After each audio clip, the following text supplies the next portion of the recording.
Good morning, Pioneers, and welcome to The Grit. We are excited to be back here with you for a sports update. My name is Kayla Delmore. And my name is Bobby Drexel. Today, we will recap all of the sports from this past week, hear about the Rays' historic start to their season, take a look at the top 10 WNBA draft picks, and have an interview with senior tennis player Callan Arledge.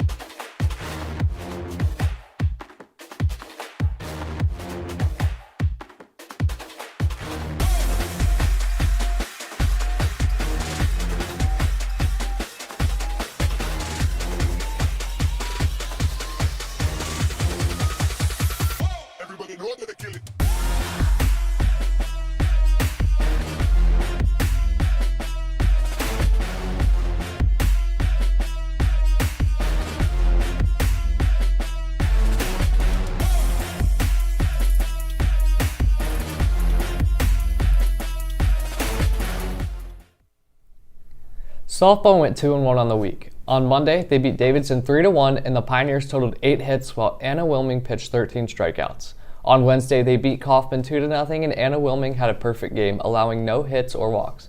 Make sure to go vote for Anna for Athlete of the Week on the Columbus Dispatch. Last night, they lost to Upper Arlington 4-3 after a grand slam in the bottom of the 7th. They will be back in action tomorrow at Jonathan Alder. Baseball took down Hilliard Bradley on Monday, powered by a Tyler Fuller home run. On Wednesday, the boys took on Liberty and lost 3-2 in one of the best games of the year. Tonight, they will travel to Liberty but are on cancellation watch as it is supposed to rain all day. Now, let's take a look at the Tampa Bay Rays' historic start to their season.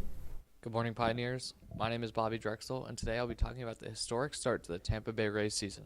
The Tampa Bay Rays are 13-0, matching the best start to a season since 1901. Over their first 13 games, the Rays have been invincible, blowing by old benchmarks for early season success and forcing historians to search back across 3 centuries to find anyone who did it better. The 1884 St. Louis Maroons started their season at 20-0. The data-reliant Rays, who have made the postseason in each of the last 4 seasons and won the American League pennant in 2020, have long been characterized and consistently successful despite their low player payrolls and their outdated domed stadium with modest attendances and revenues. The Rays' historic stretch has been led by star outfielder Randy Arozarena, young future superstar shortstop Wander Franco, and former Cleveland Guardians first baseman Yandy Diaz. On the pitching side, up-and-coming flamethrower Shane McClanahan has started the season 4-0 with a 1.57 ERA. Look for the Rays to be a front-runner for the World Series this year. That's all I have for you today, Pioneers. Now, back to the desk. Boys tennis went 2-1 this week, taking down Tangi 5-0 and Wellington 4-1 while only losing to Liberty. They will be back in action next week against Columbus Academy, Bexley, and Sycamore. Boys volleyball went 1-2 on the week, dropping games to Liberty and Westerville North. Last night, they celebrated senior night against Upper Arlington and won 3-2. They will compete again in the OCC Challenge on Monday against Reynoldsburg. Now, let's take a look at the top 10 picks of this year's WNBA draft. Hi Pioneers, I'm Kayla Delmore, and today I'm here to recap the top 12 picks of the WNBA draft. The WNBA draft was hosted on Monday, April 11th, and here are the top 12 picks. With the first pick in the draft, the Indiana Fever selected center Aaliyah Boston from South Carolina. With the second pick, the Minnesota Lynx selected guard Diamond Miller from Maryland. With the third pick, the Dallas Wings selected forward Maddie Siegrist from Villanova. With the fourth pick, the Washington Mystics selected center Stephanie Soares from Iowa State. This pick was traded to them from the Dallas Wings. With the fifth pick, the Dallas Wings selected guard Lou Lopez Sanachel from Connecticut. With the sixth pick, the Atlanta Dream selected guard Haley Jones from Stanford. Now with the seventh pick, the Indiana Fever selected guard Grace Berger from Indiana. For the eighth pick, the Atlanta Dream selected forward Letitia Amir from South Carolina. With the ninth pick, the Seattle Storm selected guard Jordan Horston from Tennessee. And with the 10th pick, the Los Angeles Sparks selected guard Zaya Cook from South Carolina. For the 11th and 12th pick, the Dallas Wings selected guard Abby Myers from Maryland. And for the 12th, the Minnesota Lynx selected forward Maya Hirsch from France. So, with the draft over, it will be interesting to see how these players fare as rookies next year. That's all I have for you today, Pioneers. Now, back to the desk. Girls lacrosse only had one game this week as they celebrated senior night on Tuesday against Davidson. The girls lost in a close game 7-6 where Jordan Sullivan had 3 goals, Avery Reed had 2, and Kate Beckley had 1. The girls will play again tomorrow at home against Anthony Wayne at 10 a.m. Boys lacrosse lost to Davidson on Wednesday 17-6, but were able to bounce back last night and beat Scioto 13-8. Cam Newell and Blake Beazold scored hat tricks for the Pioneers. Aiden Hanna also scored his 100th career goal, and Tyler Stearns had his 100th career caused turnover.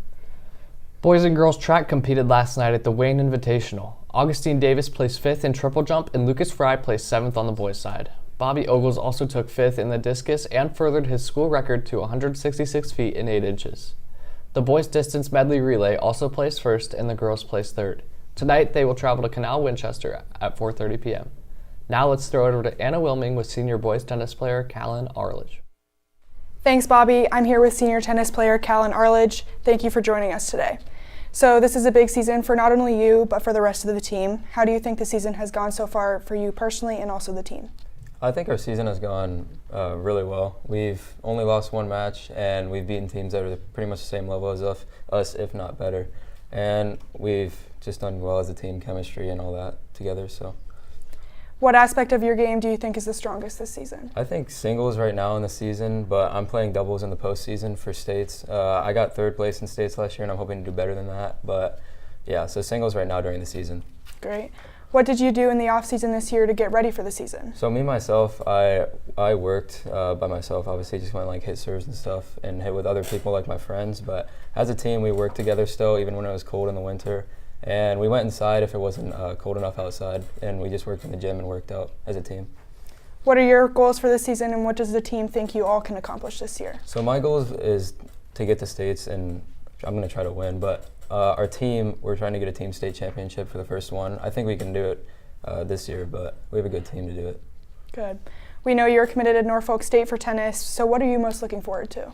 I'm looking forward to being able to play tennis still and at the college level and just improve at it and be able to play a sport that I've been playing for years, and not just stop at high school level. Great, and congratulations for that. Thank you.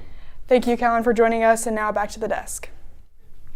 Thanks, Anna. That's all we have for you today, Pioneers. Thank you for tuning into The Grit. I'm Kayla Delmore. I'm Bobby Drexel, and we can't wait to see you back next week.